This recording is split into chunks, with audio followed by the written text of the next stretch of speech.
Voy a revelar todo, pero necesito contar desde el principio. ¿Crees que existe vida después de la muerte? ¿Y si te dijera que descubrí la respuesta de la peor manera posible? Mi nombre es Carlos Eduardo Méndez, tengo 47 años. Soy natural de Madrid, pero vivía en Sevilla cuando sucedió lo que cambió mi vida para siempre. Morí durante 3 días completos. No es una forma de hablar, no es exageración para llamar la atención. Mi corazón dejó de latir. Mis órganos entraron en fallo total. Los médicos firmaron mi certificado de defunción a las 3:27 de la madrugada del 15 de diciembre de 2018, y durante esos 3 días en que estuve clínicamente muerto, vi el infierno con mis propios ojos. Vi torturas que superan cualquier película de terror jamás producida. Encontré personas famosas de la historia de España en tormentos eternos indescriptibles. Vi demonios en sus verdaderas formas, abominables. Y lo más aterrador de todo, casi quedé atrapado allí, para siempre, en una celda ya preparada con mi nombre, ya personalizada para maximizar mi sufrimiento eterno, basándose en cada pecado específico que cometí en vida. Necesito retroceder un poco en el tiempo para que entiendas quién era yo y por qué Dios permitió esta experiencia. Era ingeniero civil formado por la Universidad Politécnica de Madrid, una mente extremadamente racional y escéptica. No era solo un incrédulo pasivo. Era un ateo militante, agresivo, evangelista del escepticismo. Pasaba la vida entera burlándome de quien creía en Dios o en cualquier cosa espiritual. Para mí, la religión era muleta psicológica de gente débil, ignorante y manipulable. Tenía una biblioteca entera de libros ateos que estudiaba como si fueran escrituras sagradas del escepticismo. Adoraba citar a Richard Dawkins, Christopher Hitchens, Sam Harris, Daniel D. Carl Sagan, en debates acalorados, destruyendo la fe ajena con argumentos que consideraba irrefutables y científicos. Participaba en foros online de ateísmo, donde pasábamos horas elaborando argumentos para destruir la fe cristiana. Creaba memes burlándose de Jesús, compartía vídeos, ridiculizando a curaos. Escribía artículos en blogs ateos. Tenía un canal de YouTube con 15,000 suscriptores, donde desmontaba argumentos religiosos. Cada vídeo mío alejaba a decenas de personas de Dios, y me enorgullecía de eso, como si fuera un trofeo. Decía con orgullo intelectual que Dios era una invención humana primitiva, creada para lidiar con el miedo a la muerte y a la insignificancia cósmica. Pensaba que éramos solo materia organizada temporalmente, y que después de la muerte había solo la nada, la no existencia, el vacío absoluto.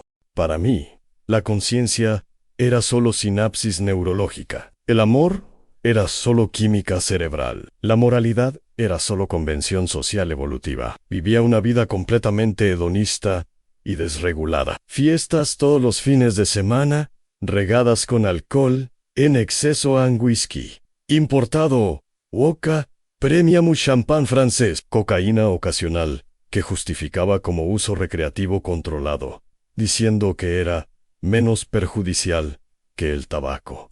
MDMA en raves, LSD en festivales de música electrónica, mujeres diferentes cada semana, tratadas como objetos de placer, cuyos nombres ni me molestaba en recordar. Frecuentaba clubes de intercambio de parejas, burdeles de lujo, fiestas privadas donde todo estaba permitido. Gastaba fortunas en sitios de acompañantes, tenía aplicaciones de citas donde mentía descaradamente para conseguir sexo casual. Coleccionaba conquistas como trofeos. Me jactaba con amigos sobre cuántas mujeres diferentes había conseguido en el mes. Pensaba que estaba aprovechando la única vida que tenía, que era verdaderamente libre de ataduras morales anticuadas, que no debía explicaciones a ningún ser imaginario en el cielo. Filosóficamente, me consideraba un nihilista, hedonista. Si nada tiene significado último, entonces el placer momentáneo es todo lo que importa. Ganaba muy bien como ingeniero senior en una constructora multinacional en Sevilla. Cerca de 3.5 euros al mes, fuera de bonificaciones que llegaban a 12.0 euros al año. Gastaba todo en placeres momentáneos, en coches importados. Tenía un BMW, un Audi y un Porsche. Viajes internacionales a Las Vegas, Ámsterdam, Bangkok, discotecas VIP, drogas de diseño, relojes suizos, ropa de marca. Me enorgullecía de ese estilo de vida. Pensaba que era el ápice de la evolución humana, libre de supersticiones y viviendo intensamente. Publicaba fotos en Instagram, ostentando lujo, recibiendo miles de likes de personas que envidiaban mi estilo de vida. Era influencer del hedonismo, predicador del placer sin límites. Tenía una novia en esa época, Fernanda, una mujer extraordinaria que era cristiana devota, hermosa, inteligente, graduada en medicina. Podría tener a cualquier hombre, pero por alguna razón que no entendía, me amaba. Pobre, ella intentaba llevarme a la iglesia, hablaba de Jesús con amor genuino, oraba por mí todas las noches. Se despertaba a las 5 de la mañana para hacer devocional y orar. Ayunaba los miércoles y viernes, pidiendo mi conversión. Participaba en vigilias de oración, donde pasaba noches enteras clamando por mi alma. Escribía versículos en papeles y los dejaba por la casa. Ponía alabanzas en el coche, esperando que algo tocara mi corazón. Yo no solo rechazaba su fe, la ridiculizaba constantemente y cruelmente. Era sadismo espiritual puro. Compré una biblioteca entera de libros ateos para ella: El espejismo de Dios, El fin de la fe, Carta a una nación cristiana, Dios no es grande, El virus de la fe. Dejaba esos libros estratégicamente abiertos en pasajes que atacaban el cristianismo. Intentaba obsesivamente liberarla de lo que llamaba oscurantismo religioso medieval. Durante cenas románticas, comenzaba debates sobre las contradicciones bíblicas. Cuando ella intentaba orar antes de las comidas, yo comenzaba a comer, haciendo ruido propositadamente. Cuando ella leía la Biblia, ponía documentales ateos en la televisión al volumen máximo. Decía que ella necesitaba evolucionar intelectualmente, salir de la edad de las tinieblas mental, dejar de creer en amigos imaginarios. Llegaba a hacer bromas crueles sobre Jesús delante de ella, diciendo que era un esquizofrénico del desierto que engañó a algunos pescadores ignorantes. Hablaba de que la Virgen María era una adúltera que inventó una historia para no ser apedreada. Decía que los apóstoles eran un grupo de lunáticos alucinados. Una vez en Navidad, mientras la familia de ella celebraba el nacimiento de Cristo, hice una presentación de PowerPoint mostrando cómo la Navidad era una apropiación cristiana de festivales paganos. El domingo de Pascua, llevé un libro sobre mitos de resurrección en otras religiones para leer en voz alta durante el almuerzo familiar. Ella lloraba silenciosamente, pero continuaba conmigo, diciendo que Dios tenía un propósito y que un día yo entendería. Sus padres me odiaban, le suplicaban que terminara conmigo. Sus hermanos me evitaban. El párroco le dijo que estaba en yugo desigual, pero ella insistía en que Dios había hablado a su corazón sobre mí. Yo pensaba que era solo dependencia emocional de ella, síndrome de Estocolmo romántico, baja autoestima. No conseguía entender cómo una mujer tan inteligente podía creer en aquellas fantasías infantiles. Usaba esto como prueba de que la religión volvía a las personas irracionales. El evento que me llevó a la muerte fue algo aparentemente banal, lo que hace todo aún más aterrador. Muestra cómo la vida puede acabar en cualquier momento, sin aviso, sin preparación. En una barbacoa de confraternización de la empresa, en diciembre de 2018, un colega llamado Roberto trajo agua de un pozo artesano de la finca de su familia, en el interior de Andalucía. Agua pura, natural, sin cloro, sin flúor, directo del manto freático, proclamaba orgulloso. Todos bebieron porque hacía un calor infernal aquel día, más de 40 grados, humedad bajísima, aquel calor seco de Sevilla que reseca hasta el alma. El agua tenía un sabor medio extraño, medio metálico, con un fondo terroso, medio amargo, pero nadie dio importancia. Roberto dijo que eran los minerales naturales. Bebí varios vasos porque estaba deshidratado de la resaca de la noche anterior. Había estado hasta las 4 de la madrugada en una discoteca, bebiendo y esnifando. Poco sabía que cada sorbo era una sentencia de muerte. El agua estaba contaminada con Vibrio cholerae, en concentración altísima, una cepa particularmente virulenta y resistente. 3 días después, estaba muerto. El cólera me atacó con una violencia que los médicos nunca habían visto en 20 años de práctica. Comenzó con un dolor abdominal a las 2 de la mañana, que me despertó. Pensé que era algo que comí. 1 hora después, comenzaron los vómitos.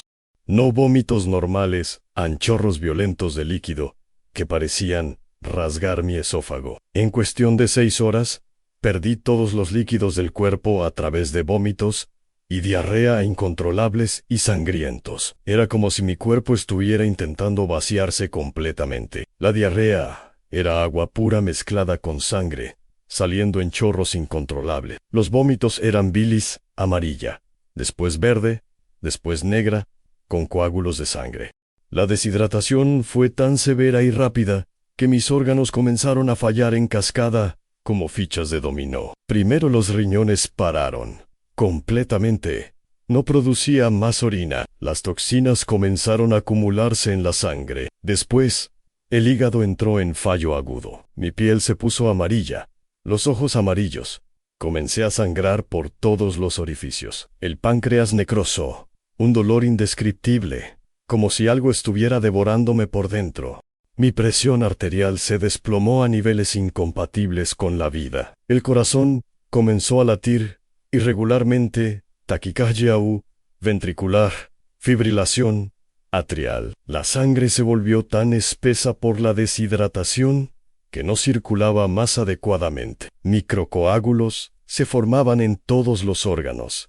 Los médicos intentaron absolutamente todo, anhidratación intravenosa masiva, con múltiples accesos, diálisis de emergencia, drogas vasoactivas en dosis máximas, antibióticos de amplio espectro, plasma fresco, transfusiones de sangre, respirador mecánico. Pero mi cuerpo ya había pasado del punto de no retorno. Era como intentar llenar un cubo agujereado. Todo lo que introducían, mi cuerpo lo expulsaba. Fernanda estaba a mi lado, sosteniendo mi mano, orando sin parar, cantando himnos bajito. Incluso en mi estado. Quería decirle que parara con aquella tontería, pero no conseguía hablar. Los últimos sonidos que salieron de mi boca fueron gemidos guturales de agonía. Y finalmente, mi corazón cedió tras múltiples arritmias. En el momento exacto en que mi corazón paró definitivamente a las 3:07 de la madrugada, algo extraordinario sucedió. No fue un apagarse gradual de conciencia, como siempre imaginé que sería la muerte. Fue una separación abrupta y violenta. Me vi flotando sobre mi propio cuerpo, observando toda la escena desde arriba. Pero no era como las experiencias cercanas a la muerte que ves en películas. Todo borroso y onírico era más real que la propia realidad. Cada detalle era hipernítido, hiperdefinido, como si hubiera vivido toda mi vida en definición estándar, y ahora viera en ultra alta definición. El primer detalle que noté fue surreal. Usaba gafas graduadas muy fuertes desde los 7 años. Tenía miopía de 8 dioptrías, con 3 de astigmatismo. Pero ahora veía todo con una claridad perfecta e imposible sin ellas. Podía ver cada pelo de los médicos, cada arruga en las sábanas, cada número digital en los aparatos, cada gota de sangre en el suelo, cada partícula de polvo flotando en el aire. Todo con una nitidez sobrenatural. Podía ver a través de las cosas. También veía el interior de las máquinas funcionando, la sangre corriendo en las venas de las personas. Hasta los pensamientos parecían tener forma visible alrededor de las cabezas. Veía colores que no existen en el espectro visible humano, dimensiones extras que nuestro cerebro físico no consigue procesar. Miré hacia abajo y vi mi cuerpo en la camilla, ya con el color grisáceo de la muerte, el rostro deformado por la agonía, los ojos vidriosos y opacos. Los médicos todavía intentaban reanimación con choques cada vez más fuertes. A 200 Julio S. 360. Cada choque hacía que mi cuerpo muerto saltara grotescamente en la camilla. Pero el corazón no respondía más a las enfermeras. Corriendo con más medicamentos, adrenalina, atoropina, amiodarona. El carro de paro, siendo empujado frenéticamente. El anestesista, intentando entubar nuevamente, aunque sabiendo que era inútil. El jefe de la UCE, y gritando órdenes. El capellán del hospital, siendo llamado. Fernanda siendo retirada a gritos de la sala, debatiéndose, queriendo quedarse, clamando por un milagro. Pero yo estaba por encima de toda aquella agitación, consciente, pensando, existiendo completamente fuera de la materia. Mi cuerpo era solo una ropa que había quitado. Fue en ese momento terrible y revelador que la ficha cayó con el peso de una montaña. Estaba completa, absoluta, catastróficamente equivocado.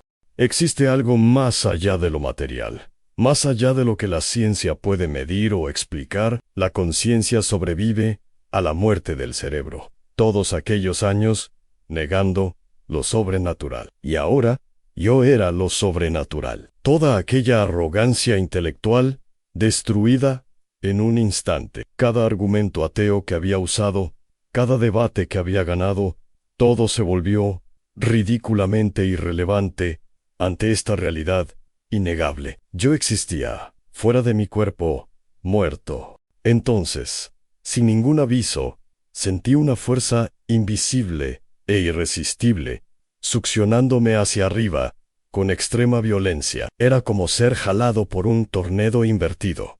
Un vacío cósmico, imposible de resistir. Atravesé el techo del hospital como si fuera hecho de humo. Subí a través de los pisos superiores, vi otros pacientes, algunos durmiendo, algunos muriendo, algunos con seres espirituales alrededor, que no consigo describir. Atravesé el tejado, y me encontré en una oscuridad total y absoluta. No era solo la ausencia de luz como conocemos, era una oscuridad densa, palpable, que tenía peso, textura y temperatura. Un vacío negro e infinito que me engullía, me comprimía, me desorientaba completamente. Era como estar en el centro de un agujero negro, donde ni la luz consigue escapar. La oscuridad tenía una cualidad maligna, consciente. No era solo la ausencia de algo, era la presencia de una antiluz, una no existencia activa, que intentaba desintegrarme. Podía sentir mi esencia siendo corroída por aquel vacío hambriento. Era lo que los místicos llaman la noche oscura del alma, pero multiplicada por infinito. Mientras era jalado a través de aquella oscuridad opresora, algo extraordinario y aterrador comenzó a suceder. Información comenzó a fluir directamente a mi conciencia. No eran palabras habladas o imágenes visuales. Era conocimiento puro, siendo implantado en mi mente, como si alguien estuviera haciendo una descarga directa en mi cerebro espiritual. De repente, comprendía cosas que siempre quise saber. ¿Por qué existe el mal en el mundo? El libre albedrío dado por amor verdadero.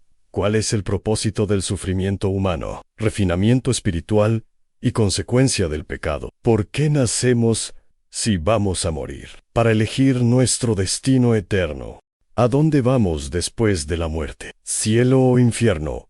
Basado en nuestra elección sobre Cristo. ¿Cuál es el sentido de todo? Glorificar a Dios y tener comunión eterna con Él. Las respuestas eran tan cristalinas, tan matemáticamente precisas, tan obviamente verdaderas, que me sentí el mayor idiota del universo por haber negado la existencia de Dios. Era como si toda mi vida hubiera insistido en que 2 más 2 eran 5, y ahora finalmente veía que siempre fue 4. La verdad era tan simple, tan elegante, tan obvia, que solo el orgullo extremo podría negarla. Entonces, vi una luz a lo lejos, pequeña como una estrella distante, pero creciendo exponencialmente conforme me aproximaba. No era una luz común, pulsaba con vida, con conciencia, con amor. Conforme me aproximaba, la luz se volvía más compleja, más multidimensional. No era solo blanca, contenía todos los colores que existen, y millones que no existen, en el espectro físico. Cuando llegué cerca lo suficiente, vi que sobre una roca colosal, mayor era que una montaña, hecha de algo que parecía diamante, pero era infinitamente más puro. Había alguien sentado en un trono majestuoso. El trono no estaba hecho de oro o piedras preciosas como imaginamos. Estaba hecho de autoridad pura, cristalizada, de poder absoluto tornado visible, de santidad manifestada en forma. La luz que emanaba de aquella figura era completamente indescriptible en términos humanos. No era solo luminosidad física, como la del sol. Era amor puro materializado en luz, cada fotón cargando afecto infinito. Era misericordia absoluta visible, cada rayo demostrando compasión sin límites. Pero también era justicia perfecta, que me aterrorizaba. Santidad total, que exponía a cada mancha de mi alma. Pureza absoluta, que revelaba mi completa corrupción. Era simultáneamente la cosa más maravillosa y más terrible que jamás experimenté. Quería aproximarme y huir al mismo tiempo. Quería bañarme en aquella luz y esconderme de ella. Era como estar ante el sol, fuente de toda la vida, pero imposible de encarar directamente sin ser destruido. Y Aru es Cristo, el mismo Jesús, del que pasé la vida entera burlándome, blasfemando, ridiculizando, negando. Él estaba allí, real, vivo, glorioso, y me miraba con una tristeza infinita que partía el corazón. No era la figura débil y afeminada que muchas pinturas retratan. Era la personificación del poder absoluto, contenido por amor infinito. Sus ojos ardían como hornallas, pero derramaban lágrimas que parecían diamantes líquidos. Cuando nuestros ojos se encontraron, toda mi vida pasó delante de mí, pero no como una película en velocidad acelerada. Experimenté nuevamente cada momento, cada decisión, cada palabra, pero ahora viendo también el impacto espiritual y eterno de cada acción. Era como asistir a mi vida en múltiples dimensiones, simultáneamente. Vi mi nacimiento, y cómo mis padres lloraron de alegría, agradeciendo a Dios por el regalo. Vi a mi madre llevándome a la iglesia cuando era niño, yo haciendo berrinche para no ir, tirando la Biblia infantil al suelo. Vi mi primera comunión, donde fingí estar enfermo para no participar. Vi cada mentira que conté desde los 3 años de edad. Vi cada vez que hice llorar a alguien con mi crueldad. La niña del jardín de infancia a la que llamé fea y gorda, que desarrolló anorexia años después. El compañero nerd en la secundaria al que humillaba diariamente, que intentó suicidarse. El mendigo al que pateé por estar durmiendo en la puerta de mi edificio, que murió de frío aquella noche. Vi cada mentira que conté para conseguir ventajas. Los proyectos que robé de colegas en la universidad. Los informes que falsifiqué en el trabajo. Los currículums inflados. Las facturas fraudulentas. Los impuestos evadidos. Cada céntimo robado estaba allí registrado, pesado en la balanza eterna. Vi cada persona que alejé de Dios, con mi escepticismo, arrogante y militante. El primo adolescente que estaba comenzando a interesarse por la iglesia, hasta que pasé un fin de semana destruyendo su fe con argumentos ateos. La colega de trabajo, que estaba volviendo a Cristo tras una tragedia, hasta que la convencí de que Dios no existía o no se importaba. El señor anciano en el hospital muriendo, al que convencía de rechazar al párroco, diciendo que la religión era mentira, que debería morir con dignidad racional. Vi a Fernanda llorando, encerrada en el baño, después de mis burlas más crueles, orando por mi alma, mientras yo la ridiculizaba en la sala de al lado, con amigos. Vi cada vez que ayunó por mí, cada madrugada que pasó en oración, cada lágrima derramada. Vi el sufrimiento en sus ojos, la lucha entre el amor por mí y el amor por Dios.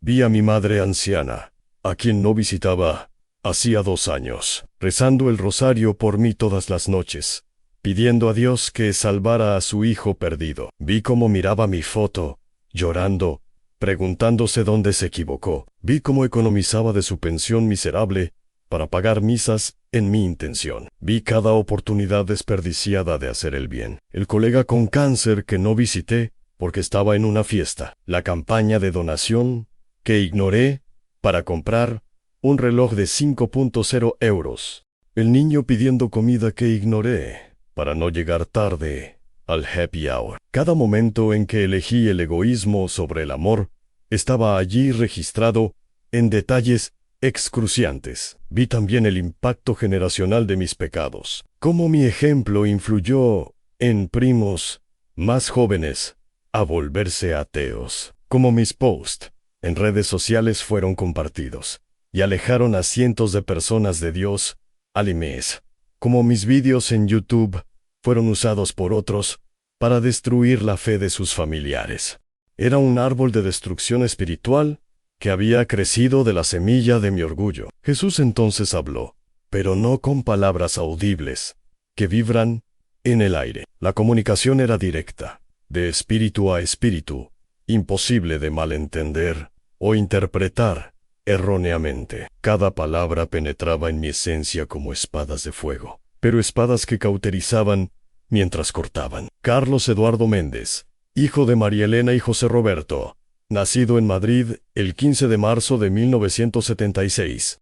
Mira lo que hiciste con el don sagrado de la vida que te di. Cada talento, cada oportunidad, cada momento precioso, desperdiciado, en rebelión consciente contra mí. Él conocía cada detalle de mi existencia, cada pensamiento que tuve, cada intención escondida. No había cómo mentir, cómo justificarse, cómo racionalizar. La verdad desnuda y cruda estaba expuesta bajo aquella luz imposible de evitar.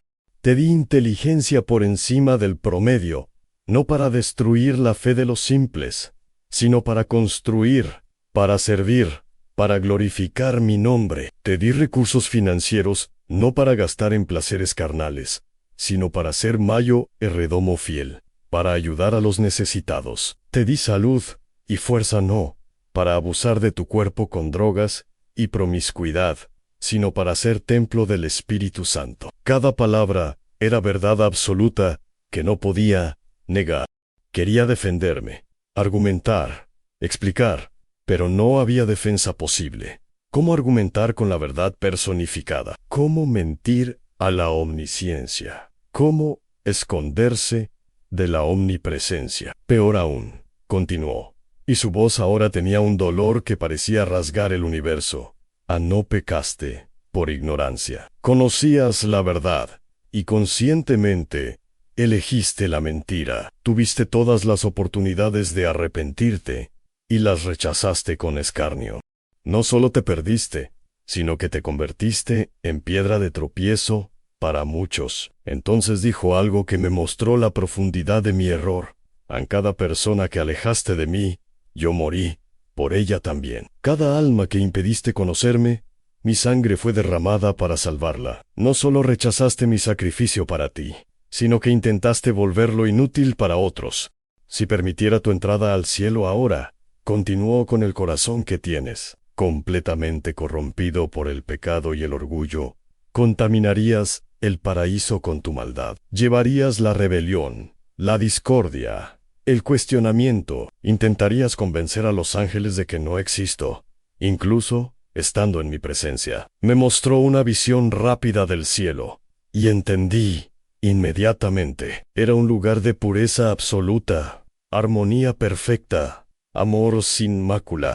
Mi presencia allí sería como arrojar alcantarillado en agua cristalina, como tocar una sinfonía perfecta con un instrumento desafinado, como introducir un virus en un organismo saludable. Soy santo, Carlos, absoluta, infinita, incomprensiblemente santo. Nada impuro puede habitar en mi presencia, sin ser instantáneamente consumido. No es crueldad, es la naturaleza de la realidad. El pecado y la santidad no pueden coexistir, así como las tinieblas no pueden existir en presencia de la luz.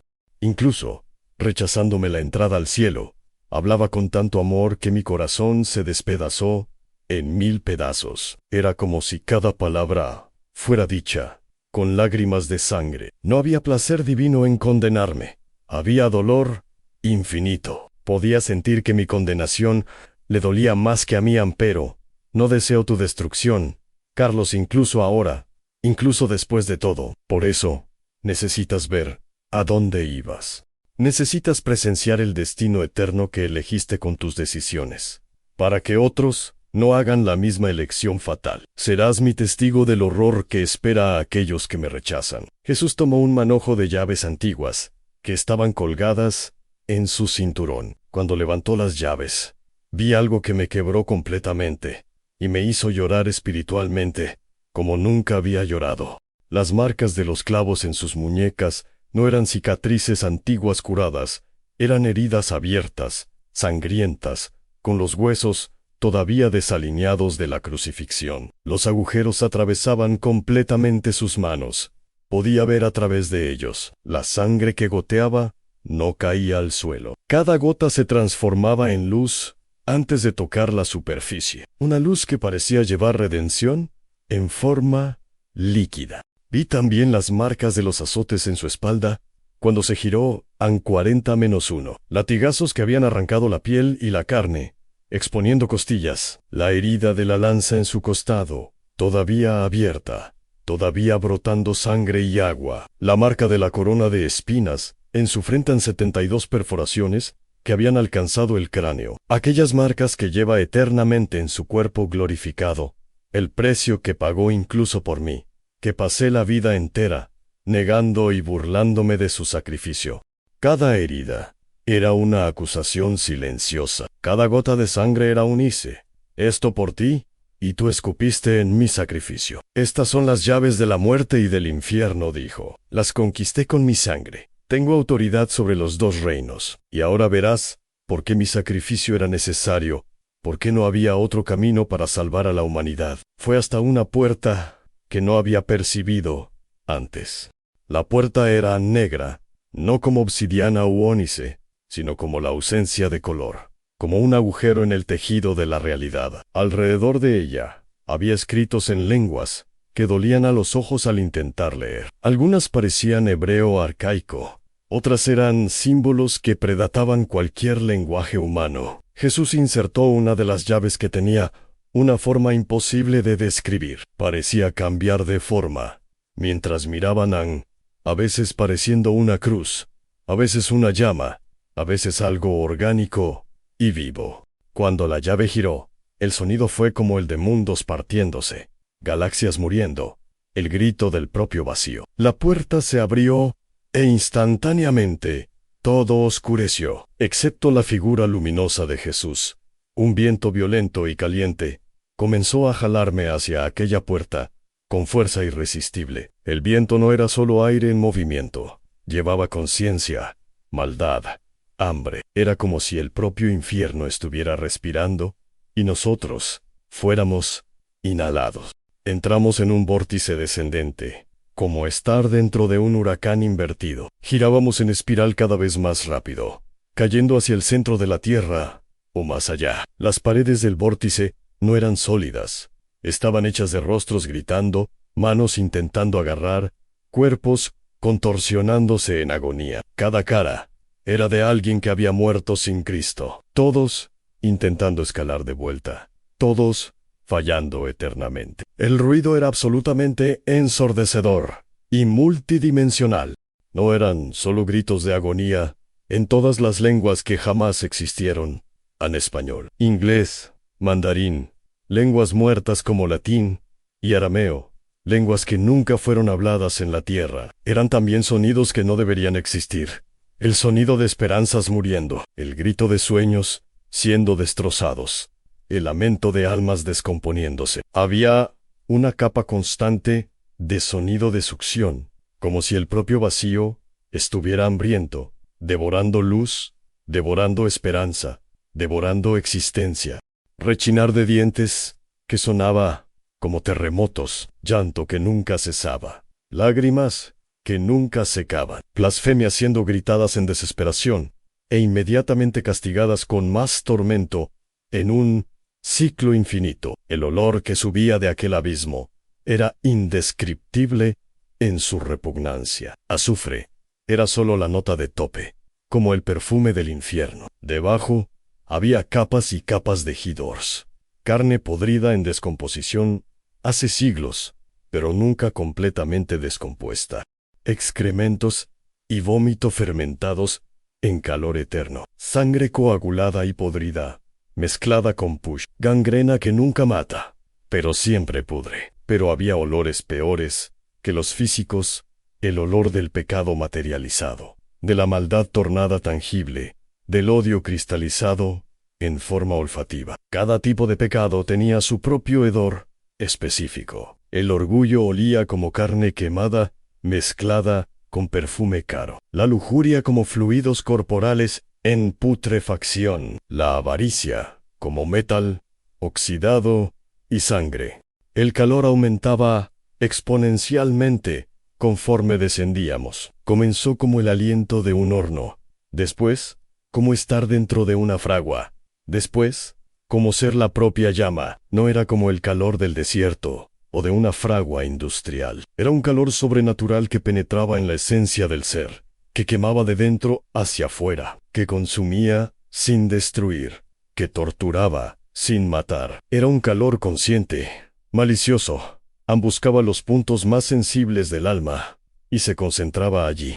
Quemaba memorias, carbonizaba esperanzas, incineraba cualquier pensamiento de alivio, pero al mismo tiempo era un frío absoluto, como si el cero absoluto y el calor infinito coexistieran en el mismo espacio, torturando por contradicción. De repente, la caída terminó.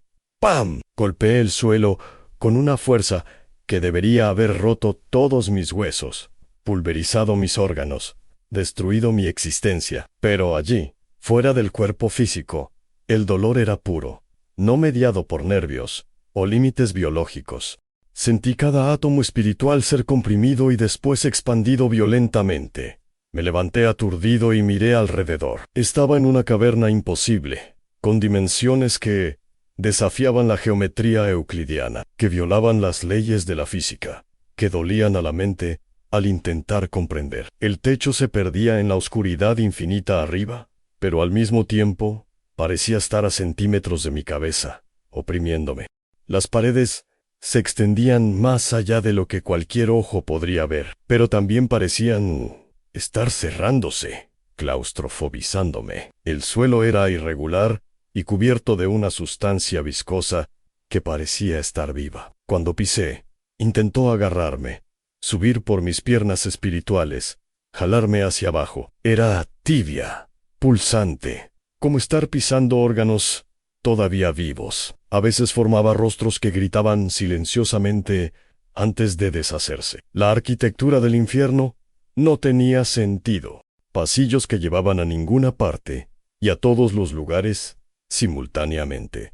Escaleras que subían hacia abajo. Puertas que daban hacia dentro de sí mismas. Paredes que eran sólidas y gaseosas al mismo tiempo. Era como si Emen Senesher hubiera diseñado el lugar en su peor pesadilla.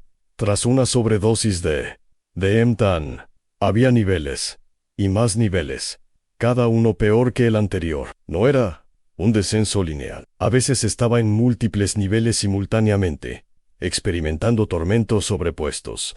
El infierno no respetaba la linealidad del tiempo, o la solidez del espacio. Era un lugar donde toda ley natural era violada para maximizar el sufrimiento. Inmediatamente, fui rodeado por una multitud de seres. A primera vista, parecían personas que conocían, amigos que habían muerto en accidentes, parientes fallecidos hace años, hasta personas todavía vivas que conocía. Todos sonriendo, saludándome efusivamente, palmoteando mi espalda, abrazándome. Carlos, finalmente llegaste.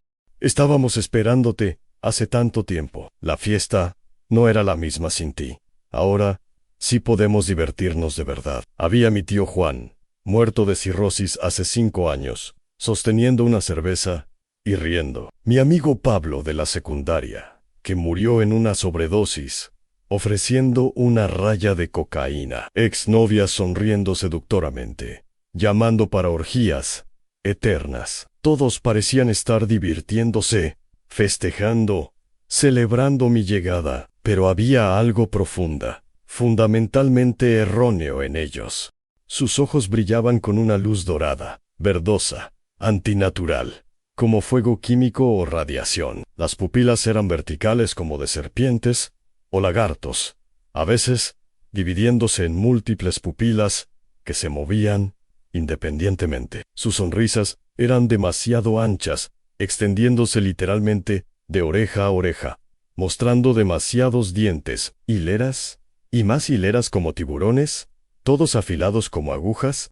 Cuando hablaban, sus voces tenían armónicos imposibles, como si múltiples personas hablaran al unísono desafinado. Uno de ellos era idéntico a mi mejor amigo de infancia, Marcos, que había muerto en un accidente de moto 5 años antes. Carlos, hermano mío, qué nostalgia. Ven, te voy a mostrar todo, vas a adorarlo. Es mucho mejor de lo que imaginábamos. Pero mientras hablaba, su rostro comenzó a derretirse y reformarse, como cera derritiéndose y solidificándose rápidamente. Por fracciones de segundo, vi algo horrible debajo de la máscara humana, algo ancestral, maligno, hambriento, escamas donde debería haber piel, colmillos donde debería haber dientes, tentáculos donde debería haber cabello. Tú no eres Marcos, dije, mi voz temblando, retrocediendo instintivamente. ¿Quién eres? ¿Qué eres? Fue cuando todos ellos revelaron sus verdaderas formas simultáneamente, y experimenté un terror que ningún ser humano debería conocer. La transformación fue grotesca, como asistir a cuerpos virándose del revés. Pero peor, porque revelaba que el horror siempre estuvo allí, solo escondido. Aquellos seres que parecían humanos se transformaron en las criaturas más abominables que existen. Algunos tenían múltiples cabezas, cada una gritando blasfemias en lenguas muertas, girando en direcciones imposibles. Las cabezas no estaban solo pegadas al cuello, flotaban alrededor del cuerpo en órbitas caóticas, a veces fundiéndose, a veces dividiéndose. Otros eran masas informes de carne putrefacta, cubierta de ojos que nunca parpadeaban, y bocas que vomitaban gusanos. Los gusanos no eran normales. Tenían rostros humanos minúsculos, todos gritando. Cuando caían al suelo, se transformaban en pequeños demonios que atacaban todo alrededor, antes de ser reabsorbidos por la masa principal. Había criaturas insectoides del tamaño de caballos, con exoesqueletos de metal oxidado, goteando ácido. Tenían cientos de patas, cada una terminando en manos humanas, que hacían gestos obscenos. Sus rostros eran collages grotescos de caras humanas cosidas juntas, todas moviendo la boca al unísono, pero diciendo cosas diferentes. Serpientes de cientos de metros, cuyas escamas eran rostros humanos minúsculos, todos gritando al unísono. Cuando se movían, el sonido era de millones de voces en agonía. Sus ojos eran galaxias, muriendo. Sus colmillos eran torres de iglesia invertidas, goteando sangre consagrada corrompida. Había criaturas que desafiaban descripción en geometrías vivas, que dolían al mirar. Sonidos corporizados, que sangraban palabras, conceptos abstractos como desesperación y traición, que habían ganado forma física y conciencia predatoria. El hedor que emanaba de ellos se intensificó 1000 veces. Cada demonio tenía su propio ramo de horror olfativo. Era como si toda la maldad del universo tuviera un olor, y ese olor estuviera concentrado en aquellos seres. El aire se volvió espeso, casi sólido, de tan hediondo, difícil de atravesar.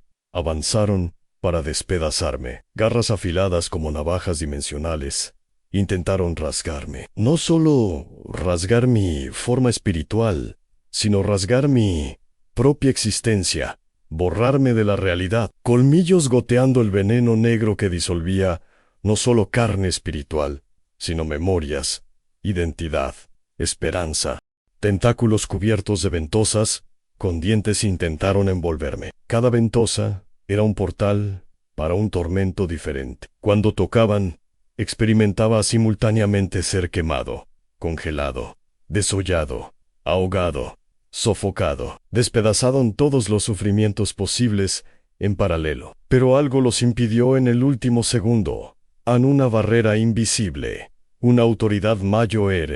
Incluso allí en el propio infierno, había una protección divina temporaria sobre mí, porque estaba allí, como testigo, no como condenado definitivo. Los demonios rugían y se retorcían de rabia, pero no podían tocarme completamente. Está bajo protección del Nazareno, gritó uno con odio puro.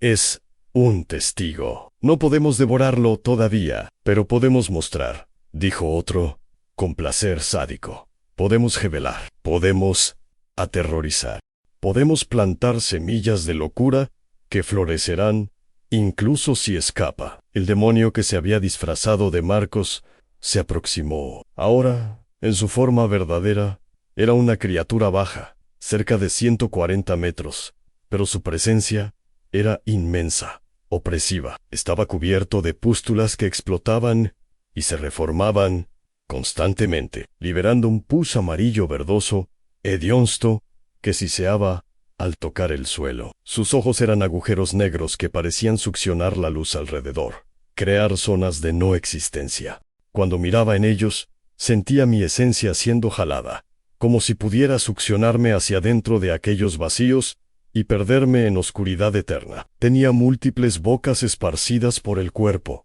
todas hablando simultáneamente en lenguas diferentes, creando una cacofonía de blasfemias. Algunas bocas reían, otras lloraban, otras gritaban, otras cantaban himnos sagrados de forma distorsionada y profana. Escupió en mí una sustancia negra y viscosa, que quemó mi piel espiritual como ácido dimensional, y dijo en una voz, que era 1000 voces sobrepuestas, algunas infantiles, otras ancianas, todas en agonía. Ven, Carlos Eduardo Méndez, hijo de María Elena Soares Méndez, y José Roberto Méndez, nacido en Madrid, en el Hospital La Paz, el 15 de marzo de 1976, a las 2:37 de la tarde, bautizado en la iglesia de San José, el 20 de mayo del mismo año, confirmado en diciembre de 1990, graduado en Ingeniería Civil por la Universidad Politécnica de Madrid, en 1999, ateu declarado, desde 2003. Él conocía cada detalle de mi vida, cada momento registrado. Continuó. Necesitas conocer tu nuevo hogar eterno, el lugar que elegiste cada vez que negaste al Creador, cada vez que blasfemaste contra el Espíritu Santo, cada vez que llevaste a otros al ateísmo.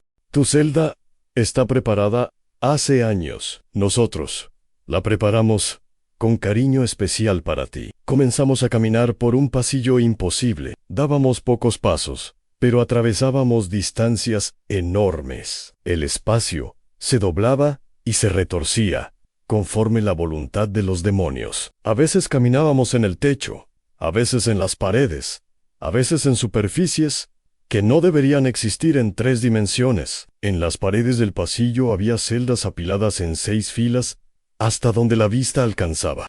No, más que eso había filas en dimensiones que no existen en la Tierra. Millones, billones, tal vez infinitas celdas. Cada una era una prisión personalizada, creada específicamente para maximizar el sufrimiento de su ocupante, basado en sus pecados específicos. Las celdas no eran solo cubículos, eran universos de tormento comprimidos, en espacios imposibles. Por fuera parecían pequeñas, por dentro eran infinitas.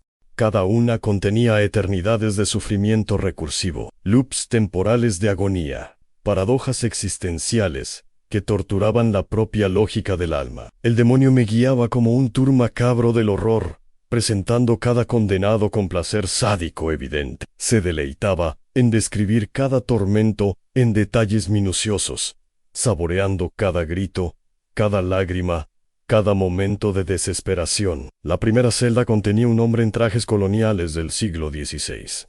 Estaba siendo azotado incesantemente por brazos espectrales que surgían de las paredes, del techo, del suelo, de dimensiones extras que se abrían alrededor de él. Reconocí el uniforme. Era un capitán de navío negrero. Este es Juan Pérez de Silva, explicó el demonio con deleite evidente, saboreando cada palabra. Transportaba esclavos de África a América entre 1750 y 1780. Hizo 43 viajes a través del Atlántico. Transportó más de 20.0 almas. El demonio se aproximó a la celda, y pude ver más detalles. El hombre no estaba solo siendo azotado. Cada azote abría heridas que revelaban su interior, y dentro de él había miniaturas de todas las personas que había esclavizado, todas azotándolo por dentro. Arrojaba a los enfermos al mar todavía vivos, para economizar comida. 342 almas se ahogaron por su orden directa. Ahora se ahoga eternamente en sangre salada, mientras es azotado. Mira. El azotamiento paró por un momento, y la celda se llenó instantáneamente de un líquido rojo y espeso. El hombre se debatía intentando respirar, pero el líquido entraba por todos los orificios. Cuando estaba a punto de morir ahogado, el líquido desaparecía y los azotes volvían. Violaba a las mujeres y niñas. La más joven tenía 9 años. Murió de las lesiones. Ahora el demonio apuntó a formas espectrales de niños que aparecían y despedazaban al hombre con sus pequeñas manos, arrancando pedazos que se regeneraban instantáneamente. Marcaba a niños de 5 años con hierro al rojo vivo por diversión, para apostar con otros capitanes cuál niño gritaría más alto. 47 niños, marcados para entretenimiento. Hierros al rojo vivo se materializaban de la nada marcando al hombre, pero no solo marcando la piel, marcando el alma, dejando quemaduras que penetraban en niveles de existencia que no deberían existir. Cada marca contenía el dolor completo de todos los niños que marcó. Mató personalmente a más de 300 esclavos, algunos por disciplina, otros por placer, otros por aburrimiento. Su favorito era amarrar familias juntas y tirar un miembro al mar para ver a los otros ser jalados uno por uno. El hombre ahora estaba siendo jalado en direcciones opuestas por cadenas invisibles. Su cuerpo estirándose imposiblemente, pero nunca partiéndose completamente.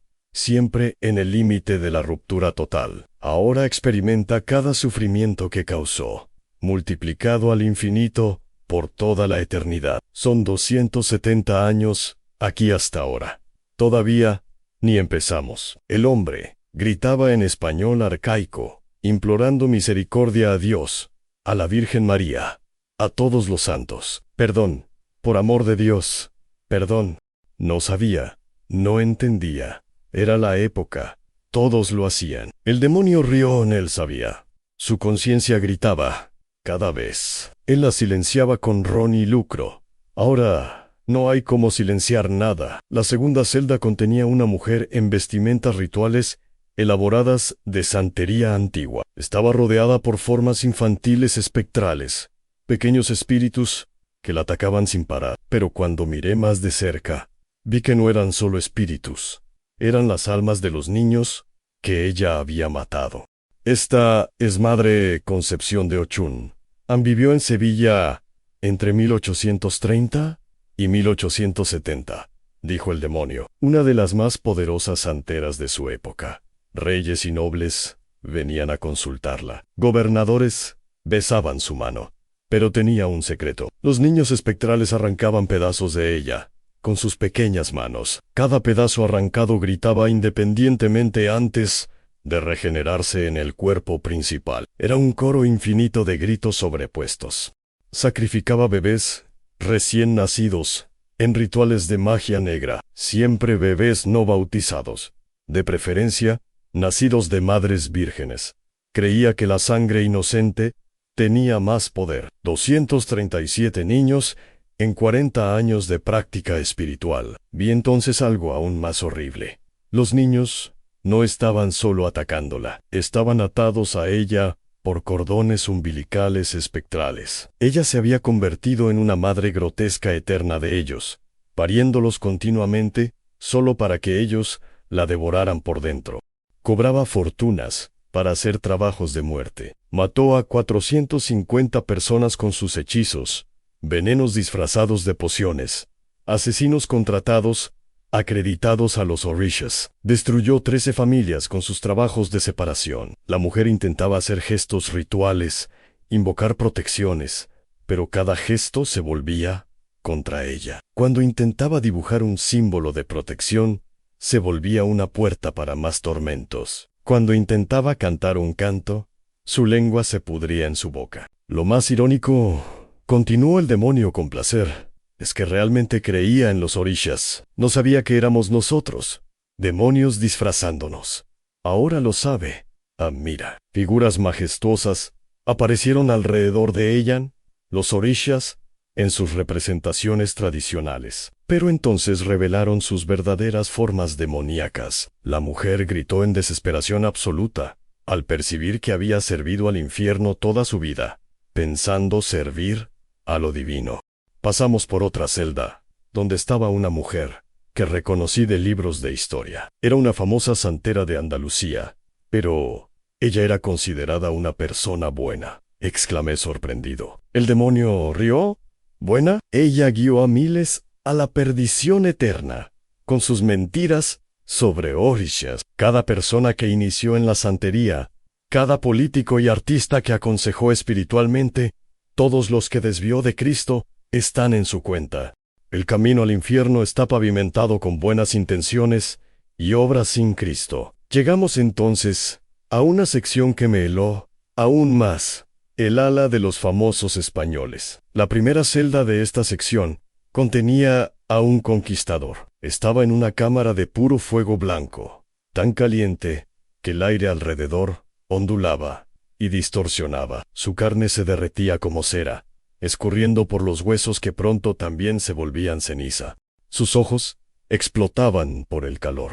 Su cerebro hervía dentro del cráneo, pero instantáneamente se reconstituía solo para que el proceso recomenzara. Francisco Pizarro degolló personalmente a más de 1000 personas, explicó el demonio. Violó a cientos de mujeres, mató bebés frente a las madres por placer, torturó nativos, cortando pedazos de ellos mientras todavía vivos. Cada persona que mató, cada sufrimiento que causó, está siendo cobrado aquí. Pensaba que era el conquistador del imperio inca. Aquí descubrió que no es conquistador de nada. Vi entonces una celda, con un médico de los años 60, que reconocí de documentarios. El doctor Enrique Morales estaba en una mesa de cirugía, siendo disecado vivo. Mató a más de 10.0 bebés en abortos clandestinos entre 1950 y 1980, dijo el demonio. Muchas veces, mataba a las madres también, por incompetencia propósita. Algunas las violaba mientras estaban sedadas. Vendía órganos de fetos para investigaciones ilegales. Ganó millones con la sangre inocente. Ahora estaba siendo operado sin anestesia por versiones espectrales de los bebés que abortó. Ellos usaban los mismos instrumentos que él usó, pero sus manos espectrales eran propositalmente torpes, causando el máximo de dolor. Abrían su abdomen, arrancaban sus órganos uno por uno, mientras estaba consciente. Entonces, todo se regeneraba para recomenzar. El demonio me condujo a un área aún más profunda. Ahora te voy a mostrar algo especial. Religiosos en el infierno. Estos son mis favoritos. La ironía es deliciosa. La primera celda contenía un cura católico famoso de los años 80. El padre Antonio abusó de 243 niños entre 1970 y 1990. Usaba su posición para tener acceso a las víctimas. Decía que era la voluntad de Dios, que era una bendición especial. Él estaba siendo violado eternamente por los demonios que habían habitado en él cuando cometía los abusos. Pero aquí los demonios mostraban sus verdaderas formas horribles. El cura gritaba pidiendo perdón, pero era demasiado tarde. Vi pastores evangélicos famosos. Uno de ellos, que no voy a nombrar por todavía tener familia viva, fundador de una mega iglesia, Estaba contando infinitamente el dinero que robó de los fieles. Pero el dinero eran brasas incandescentes que quemaban sus manos hasta los huesos. Vendió la palabra de Dios, dijo el demonio. Prometió prosperidad terrena en vez de salvación. Sus fieles daban lo que no tenían, mientras él compraba jets y mansiones. Había un ala entera de médiums, espiritistas. Vi a varios en celdas, siendo atormentados por los mismos demonios que se hicieron pasar por espíritus de luz a través de ellos. Pero hacían caridad, protesté, y llevaban millones al infierno con la mentira de la reencarnación, respondió el demonio. Cada persona que impidieron buscar a Cristo con sus psicografías mentirosas está siendo cobrada de ellos. La caridad sin Cristo es trapo de inmundicia. Vi políticos españoles, famosos, políticos corruptos, más recientes, que no puedo nombrar, estaban en tormentos proporcionales a los billones que robaron y a las miles de muertes que causaron indirectamente. El demonio me llevó entonces para ver lo que llamó el pozo de los revolucionarios. Allá estaban personas de todos los espectros políticos. Vi revolucionarios siendo ejecutados infinitas veces, una para cada persona que mataron. Vi torturadores de dictaduras experimentando cada técnica de tortura que usaron en loop eterno. Todos los que derramaron sangre por ideología, sea de izquierda o derecha, estaban allí juntos, en el mismo tormento. Entonces, llegamos a una celda que me hizo dejar de respirar. En la puerta estaba grabado mi nombre completo, An Carlos Eduardo Méndez. Era mi celda, ya preparada, ya personalizada para mi tormento eterno. Dentro había una silla de tortura rodeada por pantallas, mostrando todas las personas que alejé de Dios. Con mi ateísmo militante, veía cada debate en que destruí la fe de alguien, cada joven que influencié para el escepticismo, cada vez que hice a alguien dudar de Dios. En tu lugar especial, dijo el demonio con satisfacción, aquí pagarías por cada blasfemia, cada burla, cada alma que alejaste de Cristo. Las pantallas mostrarían eternamente el destino infernal de todos los que influenciaste, sabiendo que eres culpable de la perdición de ellos. Otros demonios aparecieron e intentaron forzarme dentro de la celda. Eran mucho más fuertes que yo. Me arrastraban inexorablemente. Fue entonces que hice algo que nunca había hecho en vida, con sinceridad.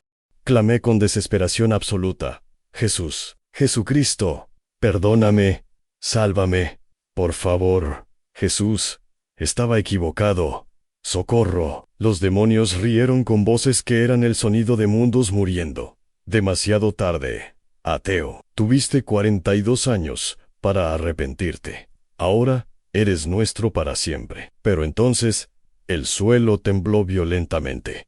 Una luz diferente comenzó a aproximarse. No la falsa luz de los demonios, sino luz verdadera, santa, poderosa. Los demonios retrocedieron en terror absoluto, retorciéndose, gritando, algunos vomitando una sustancia negra. Era Jesús. Había descendido al infierno para buscarme. Su gloria, en aquel lugar de tinieblas, era como el sol, naciendo en una caverna eterna. Los demonios no podían ni mirarlo, huían desesperados hacia las sombras más profundas. Él me tomó en los brazos como un padre toma a un hijo herido. Pude ver de cerca las marcas de la crucifixión, todavía abiertas, todavía sangrando de alguna forma, tras 2000 años. Tus pecados hicieron esto conmigo, Carlos, dijo con infinita tristeza, pero también infinito amor. Pero mi amor por ti es mayor que tu rechazo. Mientras me llevaba fuera del infierno, me mostró visiones rápidas de verdades importantes. Vi que todas las religiones sin Cristo llevan al infierno. Vi la urgencia del momento actual, con el infierno expandiéndose rápidamente para acomodar a millones que rechazan la salvación. Vi que hasta el último segundo de vida, cualquier persona puede arrepentirse y ser salva. Entonces, desperté en el hospital. Habían pasado exactos 3 días. Los médicos no conseguían explicar cómo estaba vivo. Técnicamente debería estar con muerte cerebral irreversible. Pero allí estaba, completamente saludable. Lo primero que hice fue agarrar al médico y preguntar desesperado si estaba realmente vivo, si no era otra ilusión del infierno. Fernanda estaba a mi lado. Ella había pasado 3 días en ayuno y oración en el hospital. Cuando conté lo que vi, entregué mi vida a Cristo allí mismo. Fui bautizado apenas recibí el alta. Me casé con Fernanda 6 meses después. Hoy tenemos 3 hijos sirviendo a Dios. Dejé la ingeniería y me volví evangelista. Hace 15 años, predico este testimonio por toda España. Ya vi a cientos convertirse, abandonar el ocultismo, dejar falsas religiones. Cada alma salvada vale toda la persecución que enfrento, porque yo estuve en el infierno, vi lo que espera a quien muere sin Cristo. Y es mi deber avisar a todos, mientras hay tiempo. El infierno es real, eterno y evitable. Jesús pagó el precio para que no vayas allá, pero la elección es tuya. Si quieres aceptar a Cristo ahora, ora conmigo al Señor Jesús. Reconozco que soy pecador. Creo que el Señor murió por mis pecados y resucitó. Me arrepiento y te recibo como Salvador. En tu nombre. Amén. Si este testimonio tocó tu corazón, suscríbete ahora en este canal. Haz clic en el botón rojo aquí abajo. Activa la campana para recibir notificaciones y deja tu like. Es crucial para el algoritmo mostrar este vídeo a más personas. Compachi, urgentemente. Alguien necesita ver esto. Hoy, comenta. Si aceptaste a Jesús en cada acción tuya, puede significar un alma salvada del infierno. El infierno se está expandiendo a cada segundo, pero puedes ayudar a salvar personas de ese destino terrible. Suscríbete, da like, comparte ahora. La eternidad agradece. Dios te bendiga poderosamente. Hasta el próximo video.